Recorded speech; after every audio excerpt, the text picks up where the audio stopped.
Aku bukan itu. Bukan, itu bukan aku. Itu diri palsuku. Oke, it's okay. Aku jadi pengamat saja bagi semuanya. Amati aja. Nanti lama-kelamaan seperti nonton film. Semua energi yang menumpang di kemarahan, di kebencian akan sirna dengan sendirinya. Alam bawah sadar kita mulai terang benderang. Dan ketika alam bawah sadar mulai terang benderang, apa yang terjadi? Hidup menjadi enteng. Karena alam bawah sadar adalah long term memory yang menyimpan semua data, ya, data masa lalu kita. Dan kalau alam bawah sadar itu sudah membentuk substansi kesedihan, maka kesedihan akan memakan kesedihan. Tidak pernah kesedihan memakan sukacita. Sukacita akan memakan sukacita, tapi kepedihan akan menarik kepedihan baru. Lihat orang dalam kehidupannya setiap hari bangun tidur penuh dengan kepedihan. Dia tarik kepedihan dengan kepedihan yang ada dalam dirinya. Hidup yang semacam itu tidak layak untuk dihidupi. Neraka itu. Wajah sudah, aduh, lihat wajah. Saya lihat wajah kalian tuh dulu, sekarang sih masih. Dulu maksud saya. Dulu. Ya udah. Wajah nggak jelas. Ya abstrak. Sekarang sih udah mulai ada rada jelas lah sekarang. Rada jelas. Senyum nggak jelas. Ketawa nggak jelas. Ngomong nggak jelas. Dulu, ya sekarang sih lumayan. Kami menyembah berhala-berhala dan kami senantiasa tekun menyembahnya. Keren dah bahasa Al-Quran ini. Keren kalau diterapkan pada diri kita. Betul nggak? Sadar nggak bahwa sebetulnya ayat ini bersesuaian dengan kita? Sadar nggak? Sadar. Oke, lanjut. Qala, berkata lagi Ibrahim, hal yasma'unakum id tad'una. Ini Ibrahim nanya lagi nih sama ayahnya, sama nenek moyangnya, sama apa tuh? Sama kaum-kaumnya. Apa pertanyaannya?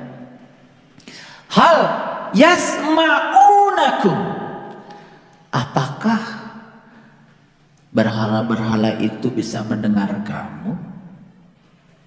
Sewaktu kamu tad'un itu bukan berdoa.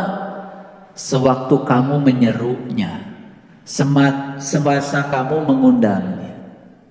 Lihat saya semua. Jadi si daftar berhala tadi masih ada di tulisan, masih itu. Nanti tambah lagi itu, Mungkin sekarang baru 100, nanti nambah lagi.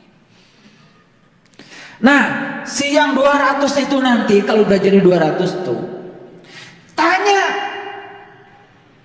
apakah mereka ketika diajak, ketika diseru oleh kita bisa mendengar? Kira-kira bisa mendengar tidak? Gak bisa. Tad'una itu artinya mengundang. Doa. Jadi tad'una itu ketika kita melakukan proses mengundang. Tapi Allah kalau diundang oleh kita hadir, mau mengundangkan kita hadir. Terasa kehadirannya? Luar biasa. Ada beberapa sahabat yang baru ikut proses pemberkatan kemarin. Waduh, ternyata Allah itu luar biasa ya. Selalu hadir, memenuhi segalanya. Terasa dia itu kehadirannya. Dia bicara kepada kita, memenuhi segala kebutuhan kita. Yang dipenuhi kebutuhan lo, bukan keinginanmu. Karena keinginanmu kan belum tentu kebutuhanmu. Dan kalau semua keinginan manusia diikuti kan bahaya. Betapa pusingnya ketika klub A dan klub B main bola. Masing-masing pengen menang, betul? Pusing gak kira-kira Tuhan itu? Pusing ini. Dua-duanya kan berdoa kepada Tuhan yang sama. Betul nggak? Klub A pendukungnya pengen menang, klub B juga pengen menang. Pusing Tuhan. Makanya Tuhan tidak pernah memenuhi keinginan. Tuhan hanya memenuhi kebutuhan. Kebutuhan klub ini pendukungnya sekarang harus kalah. Biar pendukungnya belajar menerima kekalahan supaya tambah dewasa. Tapi apa yang terjadi? Begitu kalah kan biasanya stadion langsung hancur. Makanya gak usah ada olahraga. Kalau pengen menang terus, gak usah ikut permainan kalau ingin menang terus. Kenapa manusia tidak siap kalah? Karena dia melekat pada kemenangan. Ya, iya, timnas kita kalah, langsung semuanya gak akan nonton lagi. Atau tidak usah ikut permainan kalau ingin menang terus, karena ikut main itu resikonya cuma dua, gak menang ya kalah. Ada kata-kata bagus tuh kemarin Kang Danis. Anak buahnya lapor, Pak, bisnis kita bulan ini rugi, telur 32.000 1 kilo, sementara kita dapat uang dari pemerintah 26.000. Apa jawaban Kang Danis sama karyawannya? Kalau pengen untung terus, ya udah, nggak usah dagang. Paten tuh jawaban. Kalau pengen untung terus, gak usah dagang. Nah kita ini pengen dagang tapi pengen untung terus, gak siap rugi. Dagang itu resikonya dua, 50-50, gak untung ya rugi. Kalau gak mau dua-duanya, gak mau rugi, pengen untung terus, jangan dagang. Tidur aja, insya Allah gak akan rugi.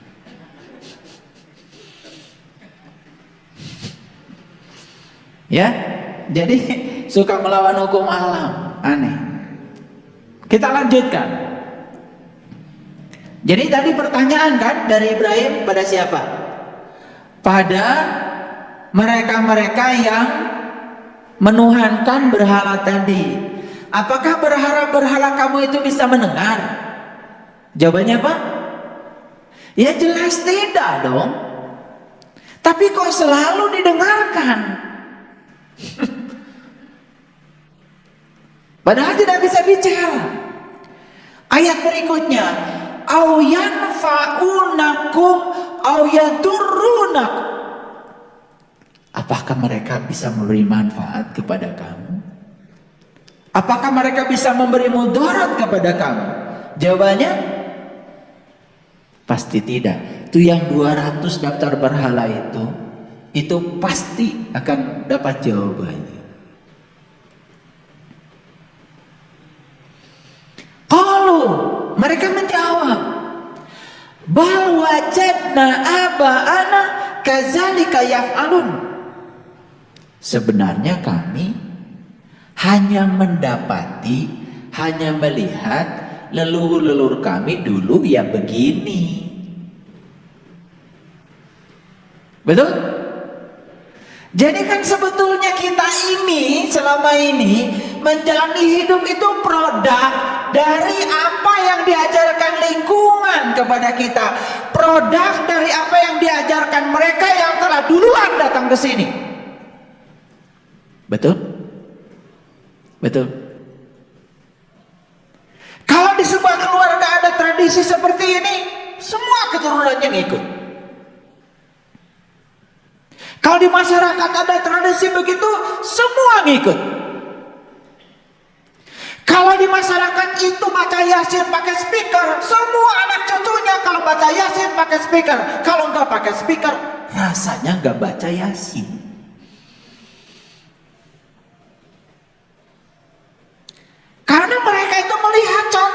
Banyaknya mereka yang datang. Padahal Yasin itu buat diri sendiri, buat yang baca, buat yang dengar. Bahkan sekarang Yasin buat orang mati. Begitu sakit di rumah sakit, sekarat, Yasin aja pasti. Jadi Yasin itu kok buat yang sekarat, padahal Yasin itu buat yang hidup, supaya saat sekarat itu bisa pulang.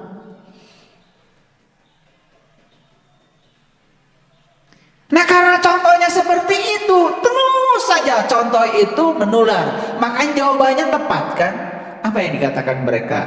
Wajadna aba'ana kadzalika yaf'alun. Kami ini hanya ngikutin saja apa yang bapak kami, leluhur kami, generasi sebelum kami melakukan itu, ngikut saja. Betul atau tidak? Coba Bapak Ibu, jadi orang sabar aja. Begitu dimarahin, ngalah. Dimarahin lagi, ngalah. Akan datang gak tuh? Akan datang gak orang? Kok kamu ini sabar banget sih? Saya jadi gregetan deh sama kamu. Apa perlu saya serang ke sana sekarang juga, menawarkan diri tuh si belis. Betul? Karena pada umumnya kalau ada orang yang marah, ya marahin lagi. Ketika kita tidak marah, orang marah kan dianggap tidak mengikuti leluhur. Betul nggak? Betul nggak? Nah, udah ngaji kesadaran dengan saya seperti ini, ya harusnya sadar ketika orang marah, sebetulnya dia sedang marah pada dirinya sendiri. Saya tidak akan terluka kalau saya tidak mengizinkannya, maka saya damai-damai saja. Orang mau suaranya keras, orang mau suaranya kasar, itu urusan dia dengan dirinya sendiri. Aku sih aku saja, tidak terpengaruh oleh apa kata orang tentang diriku. Kalau kita terus terpengaruh oleh orang, terus kapan kita mau bahagia? Mau lari ke hutan emangnya kita? Paham? Paham apa tidak? Lanjutkan nggak ngajinya? Ini kalau lanjut tambah berat. Karena ayat ini sering kalian baca, apalagi bulan Ramadan. Pasti dibaca, cuman kelewat. Ya karena yang dikejar kalian kan one day one judge. Supaya target ntar Idul Fitri bisa pameran. Pada saat halal bil halal bisa cerita bahwa saya kemarin bulan Ramadan 3 kali loh tamat baca Quran. Saking tamatnya itu baca Quran sampai gak tahu yang dibaca apa, pesannya apa, sampai gak tahu apa-apa. Keren kan? Pakai dalil sedikit berkelihatan bijaksana. Karena menurut para bijak, sebetulnya belajar yang paling bagus itu hasil akhirnya tidak tahu apa-apa. Wih, keren, bijak lah itu, luar biasa. Bijak banget itu. Karena menurut Aristoteles, pakai Aristoteles lagi, itu memang Aristoteles yang bilang begitu, ya. Jadi puncaknya ilmu itu nggak tahu apa-apa, bener itu, sampai nggak tahu apa-apa. Ditanya Al-Baqarah nggak bisa jawab, Ali Imran nggak bisa jawab, ditanya yang pendek saja surat Al-Ikhlas nggak bisa jawab. Karena puncaknya ilmu gak tahu apa. Keren banget. Udah dibungkus lah pakai kain kehormatan, itu udah bijaksana banget. Baik, kita lihat. Ini semoga bisa sampai ke inti-intinya. Baik, kita lihat. Qala apa ra'aitum ma kuntum ta'budun? Ibrahim lagi nih yang ngomong. Apa ra'aitum? Maka apakah kamu telah memperhatikan? Nah, ini yang saya nggak setuju. Ro'a itu bukan memperhatikan. Ro'a itu melihat. Apa ro'a itu ma kuntum ta'budun? Apakah kamu telah melihat yang kamu sembah itu?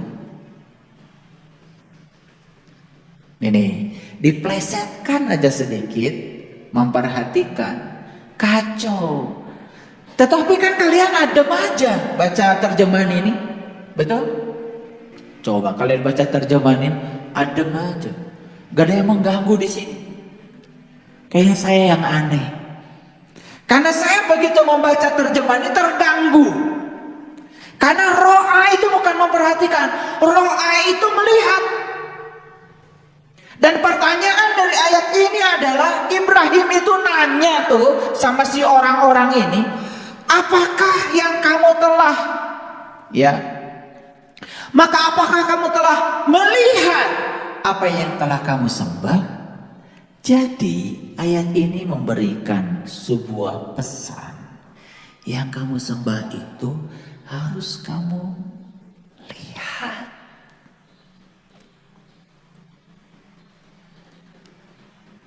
Jadi kalau begitu selama ini kalian ini menyembah yang terlihat atau yang tidak terlihat? Jujur. Jujur. Menyembah yang terlihat atau yang tidak terlihat? Dulu sih menyembah yang tidak terlihat.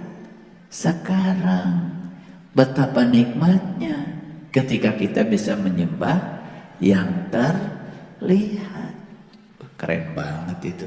Makanya ayat ini kalau nggak saya luruskan, itu terjemahannya jadi kacau. Ro'a itu artinya melihat. Ru'yat itu artinya melihat.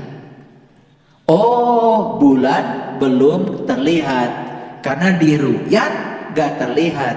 Dihisab aja, dihitung pakai hitungan bulan. Itu ru'yat itu melihat. Di zaman para rasul, para nabi, ru'yat itu adalah ilmu yang agung, yaitu ilmu untuk melihat Tuhan. Jadi ru'yat itu terbuka mata kalbu sampai kita menyaksikan siapa Tuhan yang kita sembah. Itu ru'yat. Ya, luar biasa ya. Ini nih, coba perhatikan. Harusnya ayat ini tuh membuat kita tersentuh kan harusnya. Apakah kamu telah melihat yang kamu sembah itu? Kok kamu belum pernah lihat? Kok kamu sembah sih? Itu kira-kira begitu. Dibuat-buat itu sama saya biar lebih kena bahasanya. Paham? Jadi kesimpulannya apa? Yang kamu sembah itu harus terlihat. Makanya kan Sayyidina Ali ketika ditanya, ya Ali, ketika sedang butuh gemetaran, dan Ali mengatakan, seandainya kalian tahu siapa yang akan aku sembah setelah wudhu ini, kalian akan mengalami pengalaman yang sama seperti aku. Ya Ali, apakah kau melihat Tuhan? Ru'yatullah bi'ainil qalbi. Aku melihatnya dengan terang mata kalbuku. Oh Ali, jadi Tuhan itu terlihat. Aku tidak mau menyembah Tuhan yang tidak bisa aku lihat. Kayak Rasulullah mengatakan, aku adalah kotanya ilmu dan Ali adalah gerbangnya ilmu. Jadi kalau ingin masuk ke kotanya ilmu, lewati dulu Ali. Saya bukan kelompok siapapun, bukan. Tetapi saya hanya mencoba untuk belajar, meniti ke dalam diri. Tidak usah berkelompok-kelompok dalam belajar untuk meniti ke dalam diri. Tidak perlu. Antum wa aba'ukum, ya, al-akhdamun, kamu dan nenek moyang kamu dahulu, fa innahum adun, yang kamu sembah selama ini itu, yang disembah oleh antum dan semua pengikut-pengikut antum itu dapat dilihat, kan gitu pertanyaan. Nah, ayat ini mengatakan sesungguhnya apa yang kamu sembah itu adalah musuhku. Itu kata-kata Ibrahim. Jadi uduwun itu musuh. Fa innahum uduwun li, sesungguhnya yang kamu sembah itu adalah musuhku. Illa Rabbal Alamin, kecuali sang keberadaan, sang kehadiran Tuhan semesta alam. Nah, ini sudah mulai berbicara tentang keberadaan nih. Jadi Ibrahim sudah berkesadaran, yang dibicarakan bukan Tuhan pencipta, tapi Rabbal Alamin, sang keberadaan, sang kehadiran. Hadir beliau bersama kita saat ini? Hadir? Ya, hadir. Terasa ya, hangat sebagai nafas kita. Alladzi khalaqani fahuwa yahdin, yang telah menciptakan aku dan dia pun yang telah menunjuki aku. Jadi Tuhan itu yang telah menciptakannya juga telah menunjukkan jalan untuk menuju kepadanya. Walladzi huwa yut'imuni, ya, wa yasqin, dan Tuhanku dialah yang beri makan dan minum kepadaku. Jadi siapa yang ngasih makan dan minum? Tuhan. Sudah tahu cara Tuhan ngasih makan dan minum? Sudah tahu? Belum tahu? Nih cara Tuhan ngasih makan dan minum gini.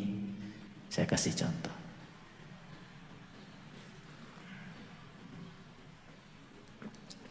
Siapa yang ngasih minum sama saya?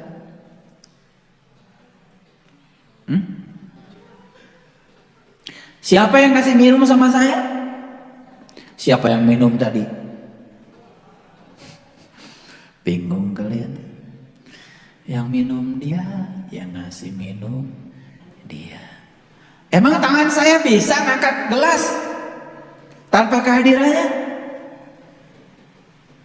Memang tangan saya bisa mengangkat makanan tanpa kehadirannya?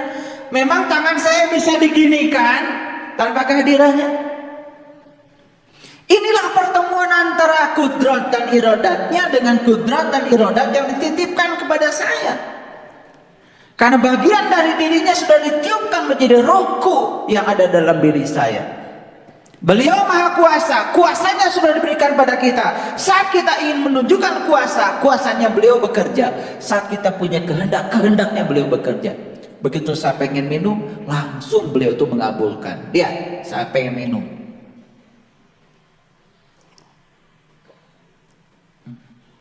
Dikabulkan? Begitu saya pengen, dikabulkan. Apa yang tidak dikabulkan oleh dia? Sedekat itu, kalau kita mau jujur, sedekat itu.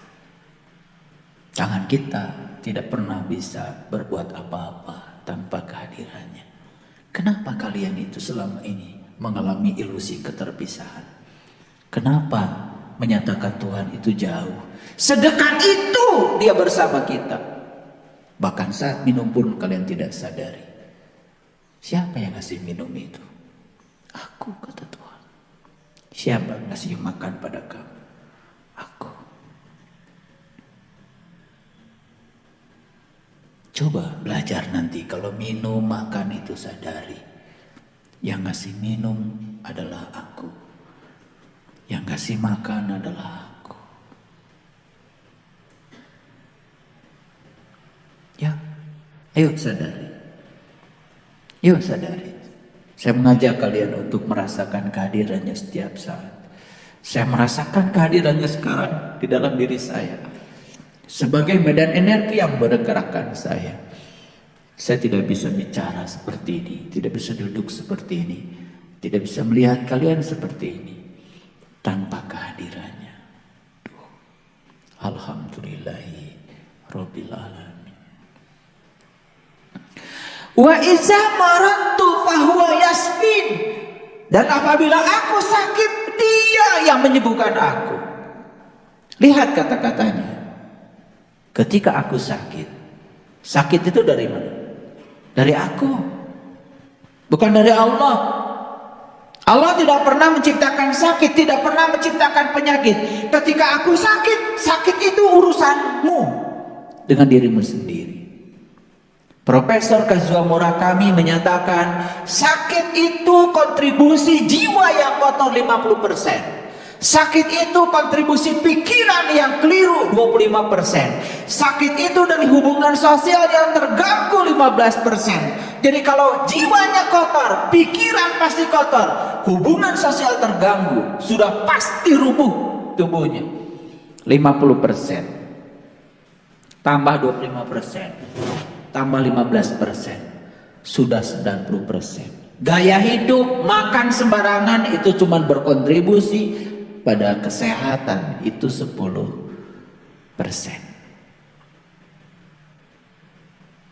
Apa yang selama ini dilakukan? Ketika kita sakit, tubuh kita rubuh, kita minum obat, kita pergi ke dokter, kita pergi rumah sakit. Boleh? Boleh. Tapi itu hanya menyembuhkan akibatnya. Hari ini disembuhkan, hari ini makan obat, besok sakit lagi.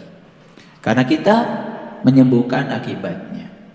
Makanya sekarang di mana-mana sedang rame penyembuhan secara holistik. Whole, keseluruhan. Gimana caranya? Ada yang keliru memaknai holistik. Urusi tubuhnya, urusi pikirannya, urusi jiwanya, semuanya. Keempat unsurnya diurusi, namanya holistik. Bukan. Tindakannya satu saja, tapi hasilnya holistik. Jadi kalau kontribusi penyakit tubuh ini 50% berasal dari jiwa, urusi jiwa.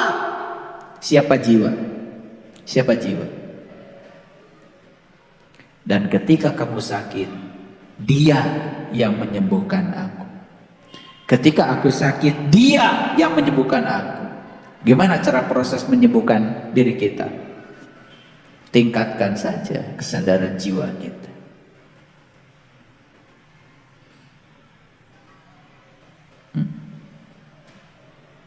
Siapa jiwa itu? Jiwa itu Nur Insan.